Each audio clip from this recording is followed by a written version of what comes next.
बात चीन के खानों की मकबूलियत से शुरू हुई और होते होते चीन की फिल्मों तक आ पहुंची है। सीपेक के मंसूबे शुरू होते ही चीनी सकाफत का तबादला मजीद तेज हो गया है।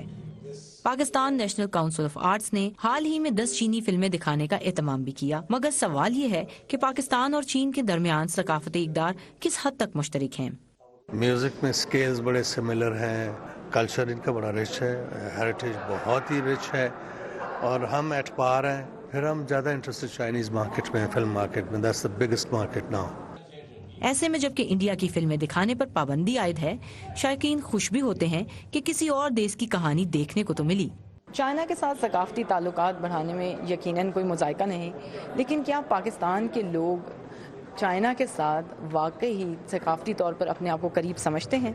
कई पाकिस्तानी फिल्म बीन सकाफती तौर पर चीन के मुकाबले में खुद को कई दूसरे ममालिक के कल्चर के ज्यादा करीब समझते हैं। मैं समझता हूँ बेसिकली अभी इतने क्लोज नहीं हैं हम, और उसकी एक हिस्टोरिकल वजह है कि हमारे इतने आपस में इंटरेक्शन नहीं रहा चाइना के कल्चर का और हमारे कल्चरली।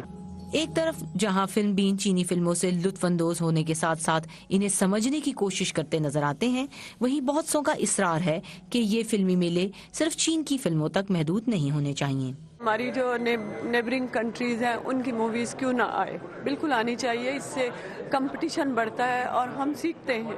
पाकिस्तानी चीनी फिल्में भी देख रहे हैं, चीन की सयाहत में भी दिलचस्पी लेते नजर आ रहे हैं, मगर सकाफती ताल्लुकात की जड़ें सियासत से ज्यादा मुश्तरका इक़दार पर कायम होती हैं और इन्हें पनपने में चंद साल नहीं सदियां लग जाती हैं। गीती आरानीस, वॉइस ऑफ अमेरिका, इस्लामाबाद।